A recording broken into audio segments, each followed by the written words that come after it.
m'appelle Alicia, j'ai 25 ans, comme la Fondation.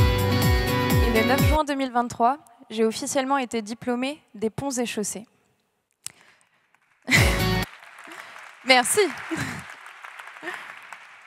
Le 9 juin 2023, c'est 61 ans jour pour jour après la remise des diplômes de Marie-France Clunier. Vous ne savez pas forcément qui c'est, mais c'est la première femme qui a pu se dire ingénieure des Ponts et Chaussées. La première des 1800 qui ont suivi après elle. Oui, 1800 depuis 1962. À titre de comparaison, on a en ce moment même, aujourd'hui, 950 élèves en cycle ingénieur à l'école. Et à ces 1800 femmes s'ajouteront seulement 29 femmes pour 100 diplômés cette année. Et on ne parle même pas encore des pleins effets de la dernière réforme du bac. Et pourtant, parmi toutes ces femmes, on pourrait citer Céline Guivarch, Pont 2006, qui est économiste du changement climatique et qui a reçu le prix Joliot-Curie en 2020 de la jeune femme scientifique. Christelle Heidman, Pont 99, CEO d'Orange, rien que ça.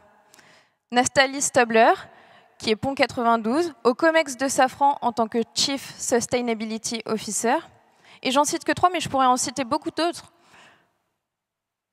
Alors, oui, on doit, on peut, et surtout, on veut faire quelque chose, nous tous ici, avec l'école, avec la fondation, et ce, dès le collège, parce que c'est là que tout se joue. C'est au collège qu'on découvre les métiers, c'est au collège qu'on se pose les premières questions sur notre avenir. C'est au collège qu'on peut agir pour leur donner le droit de s'imaginer ingénieur, en découvrant le métier dans des entreprises, en faisant des stages de 3e à vos côtés, mais à nos côtés. C'est au collège qu'on peut agir pour leur donner le droit de s'imaginer étudier au Pont, aux côtés des étudiants que nous avons tous été, il y a 2, 20, 40 ans ou plus, en découvrant des témoignages de jeunes femmes qui ont été ingénieurs des ponts, en découvrant l'école, la formation et les débouchés.